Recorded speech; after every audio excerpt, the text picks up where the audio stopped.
Si vous voulez prospérer, vous devez changer vos façons de voir les choses. Il faut peut-être penser différemment. C'était le premier message de Jésus. C'était le message de Jean-Baptiste.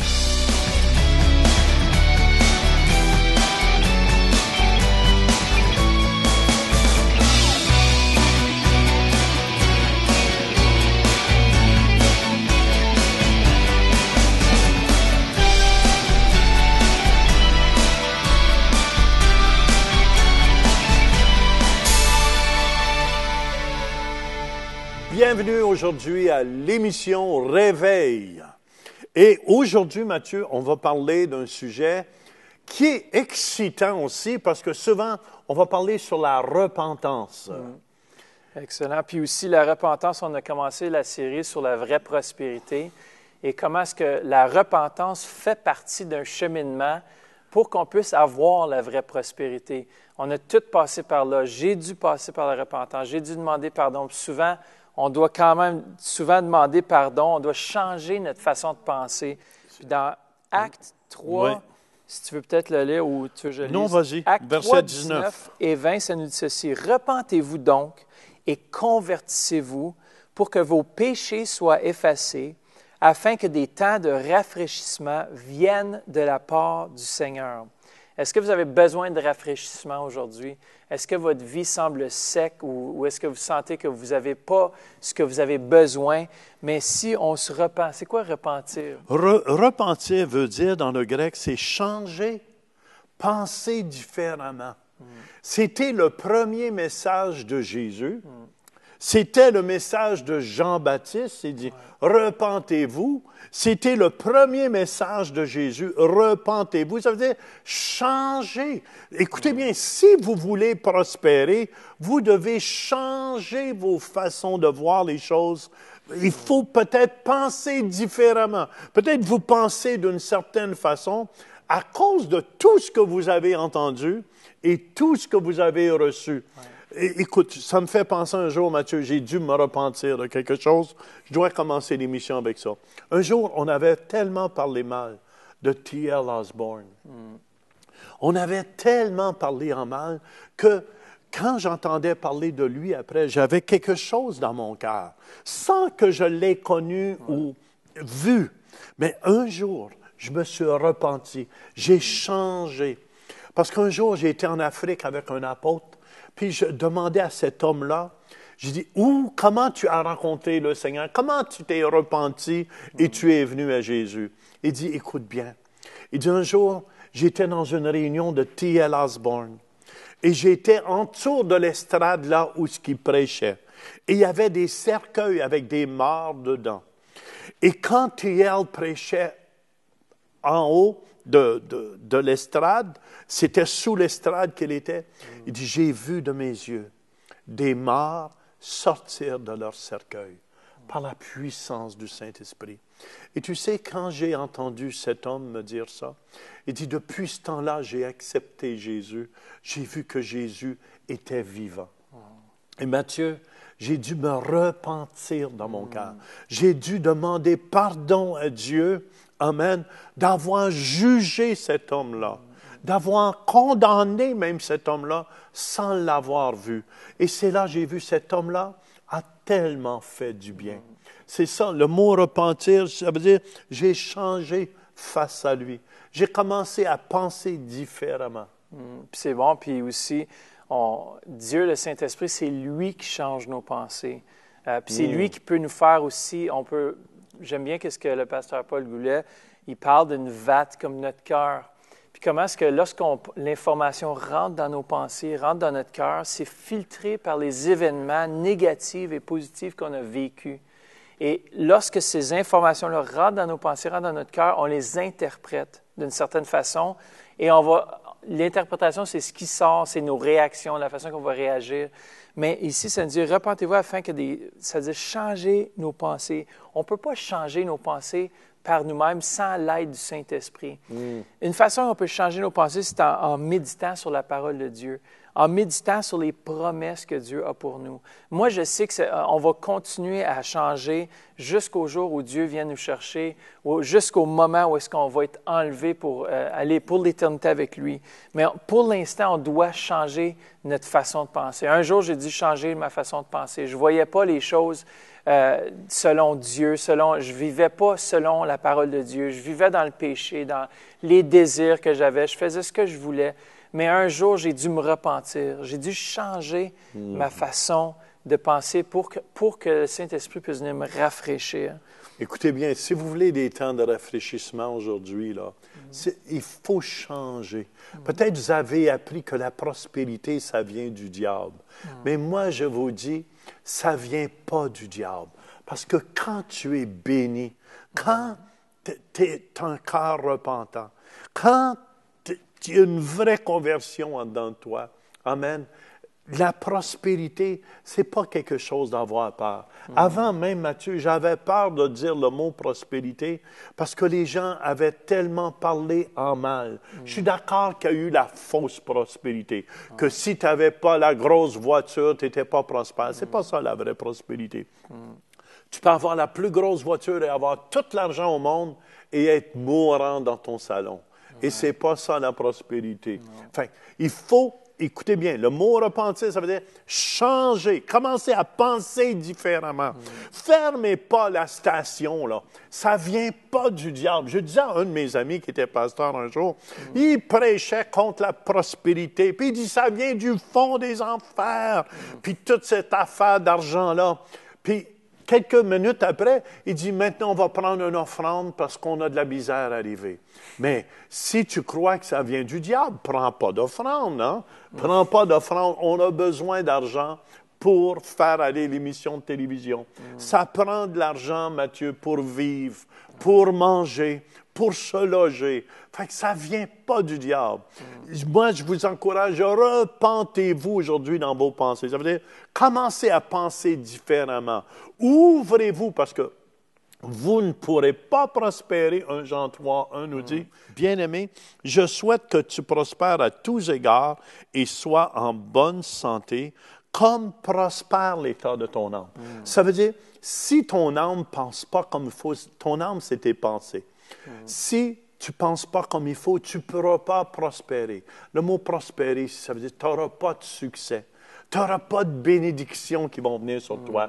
Tu n'auras pas ces temps de rafraîchissement que la Bible nous parle, Matthieu. Ouais. Ça nous dit, repentez-vous et convertissez-vous. Yes. Convertissez-vous, ça veut dire vraiment une action de se retourner. Oui. C'est un 180 degrés avec Dieu. C'est si une fois qu'on sait ce qu'on doit changer, on doit lui obéir et changer notre direction. J'ai dû changer la direction de mes amis dans le passé. Puis aussi, j'aime bien ce que tu dis pour les pensées, c'est la volonté, notre volonté, nos émotions, et aussi la façon qu'on voit les choses, comment on ressent les choses. Moi, à un moment donné dans ma vie, je me disais, est-ce que ce que je ressens est selon la parole de Dieu? Est-ce que ces émotions-là sont correctes? Est-ce qu'ils m'amènent à des bons choix? Puis là, je me disais, fallait tout ce que je mette à la lumière de la parole, pour voir que ces émotions-là n'étaient pas nécessairement vraies, ils n'étaient pas nécessairement bien, parce qu'ils ne m'amenaient pas dans une bonne direction. Peut-être qu'aujourd'hui... Non, les émotions, c'est trompeur des fois, parce que des fois, c'est pas parce que tu le sens.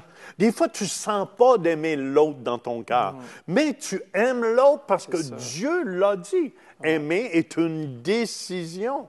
C'est ça, je pense, c'est important de comprendre. Ouais. Tu as aussi parlé que vraiment, changer de pensée, c'est vraiment une repentance. C'est vraiment dire, OK, j'ai fait une erreur. Pas seulement être juste triste en cause que tu as fait la chose, puis tu t'es fait prendre dans ton péché ou que tu t'es fait prendre dans ton problème, mais que tu as changé. Je me repens, Seigneur, je veux changer ma vie. Puis tu parles justement que c'est l'Esprit Saint qui vient puis nous convainc de péché. L'Esprit Saint, présentement, il parle à des cœurs présentement. Peut-être que vous êtes là, vous regardez, puis vous vivez dans le péché. C'est quoi le péché? C'est de vivre selon vos émotions, vivre selon, sans Christ, on fait juste vivre sur ce qu'on ressent. « Ah, je sens que je devrais juste faire ça aujourd'hui. » Ou « Je sens que je devrais faire ça. » Mais qu'est-ce qui est bien avec la parole de Dieu, c'est qu'on ne vit pas selon les émotions. Oui, on peut vivre des émotions, on peut vivre de la tristesse, du chagrin, des choses comme ça. Mais lorsqu'on vit selon la parole, selon l'Esprit de Dieu, lui, il aligne nos pensées, il aligne notre façon de voir les choses. Puis c'est ça qui nous permet de faire les bons choix, puis de changer. On vivait dans le péché, on vivait dans les choses de ce monde. On était esclaves du péché. Ouais. Mais Dieu nous a fait changer notre façon de voir la chose. Est-ce que aller au bar à chaque soir, boire, est-ce que ça, c'est la bonne chose à faire? Peut-être vous êtes pris avec l'alcool, la drogue, la pornographie. Mathieu, moi, au début, c'est pour ça que je ne voulais pas venir au Seigneur, parce que j'avais peur. Puis ça, c'est l'ennemi qui nous met des pensées, mais ça va être ennuyant de servir Dieu. Ça va être ennuyant. Non, c'était le contraire. Christ est venu pour nous donner la vie. Et quand j'ai décidé de changer ma façon de vivre, de ma façon de penser, c'est là que j'ai commencé à vivre. J'ai commencé à être heureux parce que je pensais le jour où je me repentais et je me convertissais à Dieu que je suis honnête avec toi, je pensais, là, pour moi, se convertir, Mathieu, c'était de s'en aller dans le coin puis puis ça serait mort, ennuyant. J'avais peur de me convertir à cause de ça. Mais c'est un total mensonge. Parce que quand tu te convertis, tu te repens, tu te convertis, il y a un temps de rafraîchissement. Ouais. Ça veut dire, yahoo! Ça veut dire, tu peux avoir la joie. Il y a la joie qui vient. Tu as le goût de vivre. Ça te donne le goût de vivre. Fait que l'ennemi met un mensonge dans le cœur des gens. Moi, je ne voulais pas venir au Seigneur parce que je regardais tout le monde qui était religieux. Ma mère, elle allait à l'église, elle avait le plus beau chapeau de la ville, puis je la voyais. Aussitôt que le prédicateur commençait à prêcher, tu le voyais la tête. Boum! Elle ronflait, mais je ne la blâme pas, c'était ennuyant, pénible et tout. Mais le jour où elle s'est convertie, elle a changé. C'est là qu'elle a commencé à vivre. Puis j'ai commencé à vivre. Puis Jésus veut vous faire ce rafraîchissement dans vos cœurs.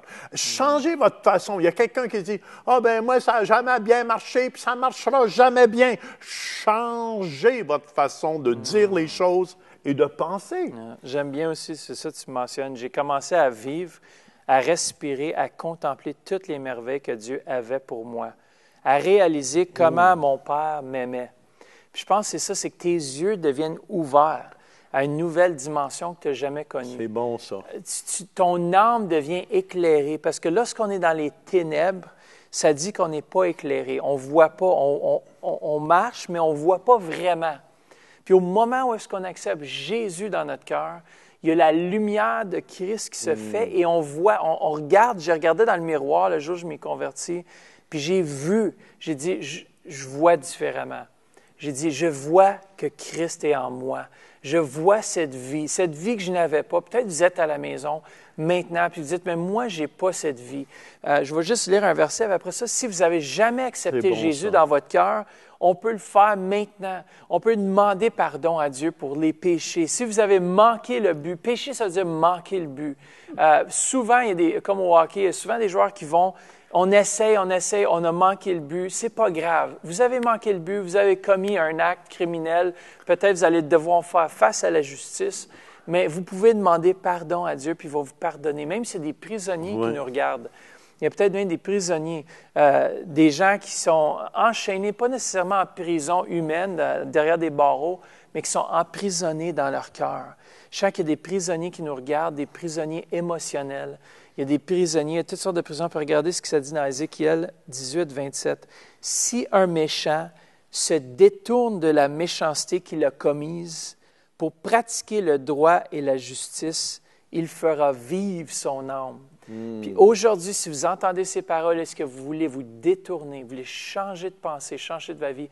Dieu veut venir dans votre cœur. Ça fait que peut-être qu'on peut prier ensemble, on peut demander à Dieu, le Saint-Esprit, de venir Puis faites juste prier cette prière après moi. Dites, Seigneur Jésus, Seigneur Jésus, je viens devant toi je viens devant toi pour te demander pardon pour te demander pardon pour tous mes péchés. pour tous mes péchés. Viens dans mon cœur. Viens dans mon cœur. Viens dans ma vie. Viens dans ma vie. Lave-moi Lave-moi par ton sang précieux. par ton sang précieux. Je te fais le Seigneur Je te fais le Seigneur et le Sauveur de et ma le vie. Sauveur de ma vie. Maintenant, Maintenant, dans le nom de Jésus. dans le nom de Jésus. Amen. Amen. Puis, n'oubliez pas à la maison, là, il n'y a pas de péché trop grand. Tu peux dire, mais moi, j'en ai trop fait. Jésus a tout pris vos péchés sur lui à la croix de Golgotha. Il a tout pris, tout ce que, même si vous auriez tué quelqu'un, peut-être comme Matthieu disait tout à l'heure, vous ne serez peut-être pas pardonné de la justice dans ce monde, mais la justice du ciel vous pardonne à cause de ce que Jésus a fait sur la croix pour vous. Il a pris ces péchés-là, tout sur lui. Et c'est pour ça maintenant, vous êtes la justice de Dieu. Ça veut dire que vous êtes rendu juste devant Dieu. Pas à cause de ce que vous avez fait, mais à cause de ce que Jésus a fait sur la croix pour eux. Puis il y a 2000 ans passés, Christ est mort pour nos péchés. Il a versé son sang à la croix, puis il a dit, Père, pardonne-leur parce qu'ils ne savent pas ce qu'ils font. Puis c'était le grand but ultime. Tu sais, des fois aussi, il y a des gens il y a comme une fausse repentance.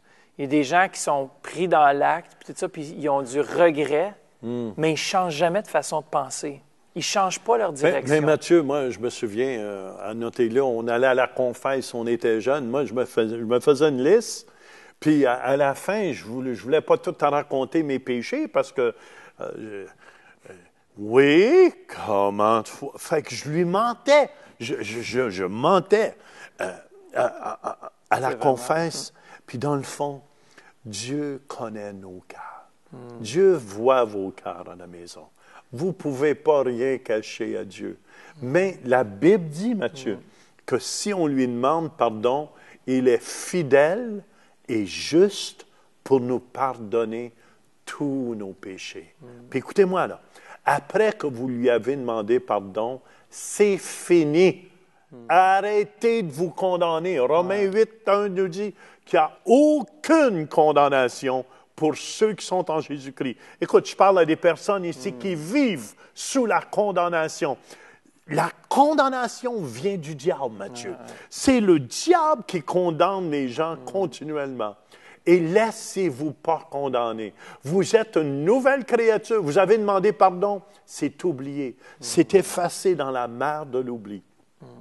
Et peut-être les hommes vont essayer de vous rappeler. Ou peut-être ça va essayer de revenir à votre mémoire. Parce qu'il y a juste un accusateur des frères et des sœurs, et c'est Satan lui-même. Mais vous êtes pardonnés, vous êtes enfants de Dieu. Réjouissez-vous. C'est là que la réjouissance vient. Repentez-vous et convertissez-vous pour qu'il vienne des temps de réjouissance. Rafraîchissement. Puis aussi, la vraie repentance, c'est pas, comme tu disais, c'est une relation d'amour, c'est pas une religion. La religion va imposer des choses.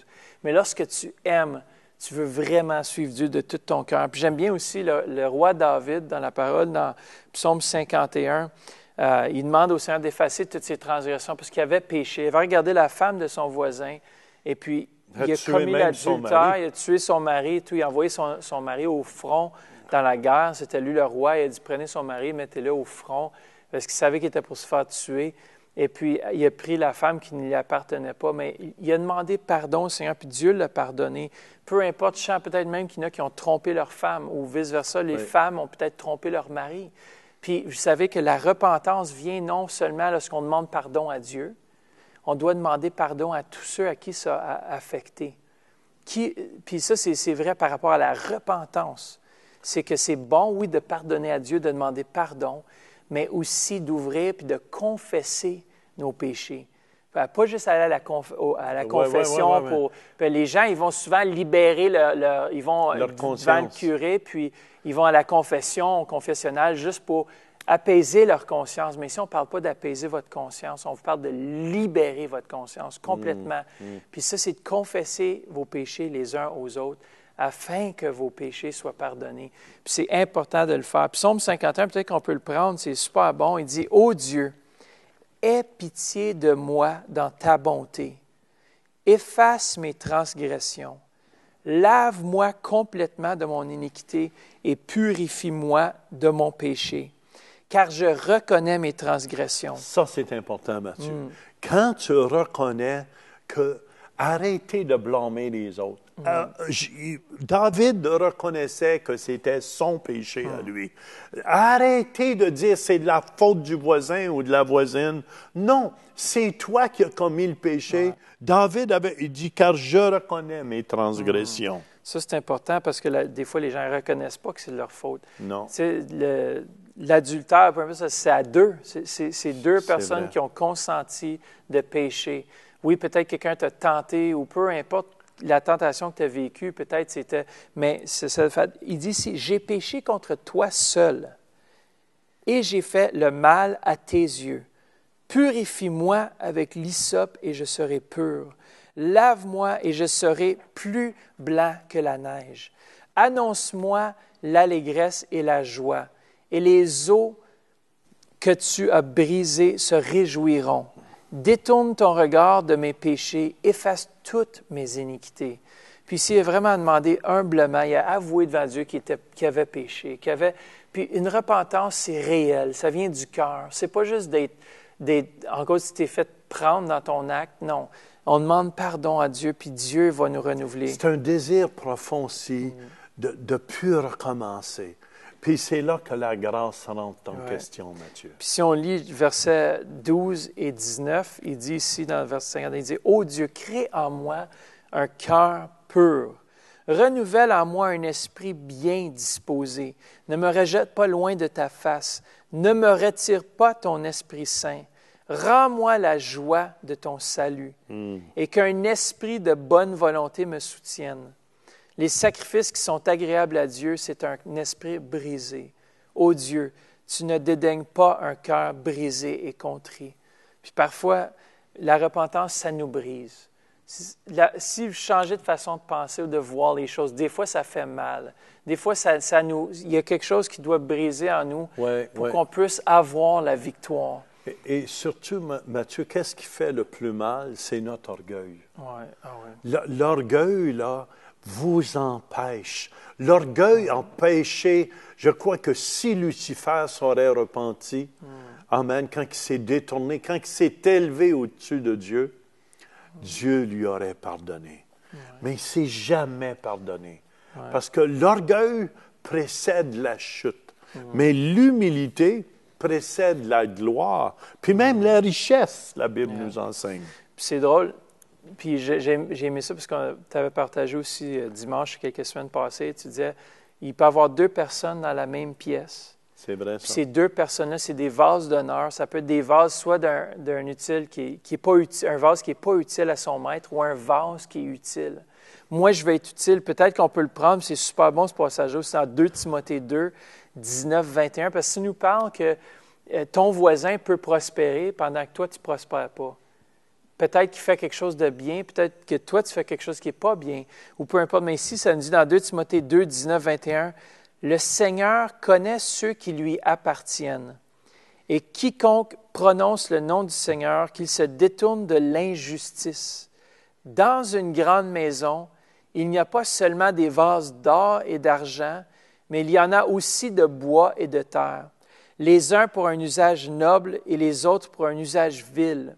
Si donc quelqu'un se purifie, il sera un vase d'un usage noble, sanctifié, utile à son maître, propre à toute bonne œuvre. » Est-ce que vous êtes ce vase aujourd'hui? Moi, peut-être qu'on peut demander au Saint-Esprit, est-ce que vous êtes ce vase? Moi, je veux être un vase utile pour ma famille. Je veux être une bénédiction pour mes enfants. Je veux avoir un héritage pour mes enfants, pas seulement un héritage financier, mais un héritage aussi spirituel, un héritage où est-ce que ma vie était exemplaire d'amour, de patience. C'est ça les fruits de l'esprit, c'est ça les signes de quelqu'un qui s'est repenti, c'est que sa vie est remplie du Saint-Esprit. On juge, la Bible dit qu'on juge l'arbre à ses fruits. Fait que vous pouvez crier que vous êtes chrétien, mais on regarde, les gens vous regardent, même vos enfants vous regardent à la maison. Comment que papa va réagir face à telle chose? Comment maman va réagir face à telle situation? Et vos enfants, je vous dis, prennent votre exemple. Et c'est pour ça, c'est important, amen, de dire, hey, je veux être un modèle. Je veux être un modèle de l'Évangile. Je veux être un vase. Seigneur, voulez-vous être utilisé de Dieu à la maison? Je veux être un vase, Seigneur, que tu remplis de ton esprit, Seigneur, qui est un modèle qui amène la guérison. Tu nous dis que la ville s'élève par la bénédiction des hommes droits. Seigneur, je suis ton instrument. Utilise-moi. Ce que je remarque dernièrement, Mathieu, à l'Église, Dieu utilise des grands moments, des grands-papas qui prient avec les gens. Les gens sont guéris de cancer. Les gens sont guéris. Pourquoi? Parce que ces gens ont décidé, Seigneur, je veux être un instrument entre tes mains. Puis je pense que c'est tellement important, Mathieu, dans les derniers jours comme on vit présentement, demander à Dieu d'être un instrument pour lui aujourd'hui. C'est super bon. Puis il dit, à Apocalypse 3:19, ça dit, « Moi, je reprends et je corrige tous ceux que j'aime. Aie donc du zèle et repens-toi. » Ça fait que si on vous corrige, si vous sentez que vous êtes corrigé, même si vous aimez vos enfants, vous allez aussi les corriger pour qu'ils puissent changer leur façon de penser. Pourquoi qu'on établit des règlements? Pour qu'on puisse voir, comprendre, puis agir selon les règlements qui sont établis. Si tu fais du 150 km/h dans une zone de 50 km/h, tu vas vite apprendre, tu vas changer ta façon de penser lorsque le policier va t'arrêter, puis tu vas avoir une amende ou tu vas peut-être même perdre tes licences, puis tu vas être rapié. Ça change ta façon de penser. Pourquoi tu dis « j'aurais dû m'aligner dans cette direction-là ». Ça fait que changez aujourd'hui votre façon de penser. Tout est possible aujourd'hui à celui qui croit. Tout est possible. Avec Dieu, il n'y a pas d'impossibilité. Et Mathieu, c'est tout le temps qu'on a. Ceux qui désirent en savoir plus, vous pouvez commander le livre dès aujourd'hui. Faites-nous parvenir 25 $ canadiens et on va vous faire parvenir le livre qui va vous aider. Et dans ce livre, on parle là justement comment c'est important la repentance.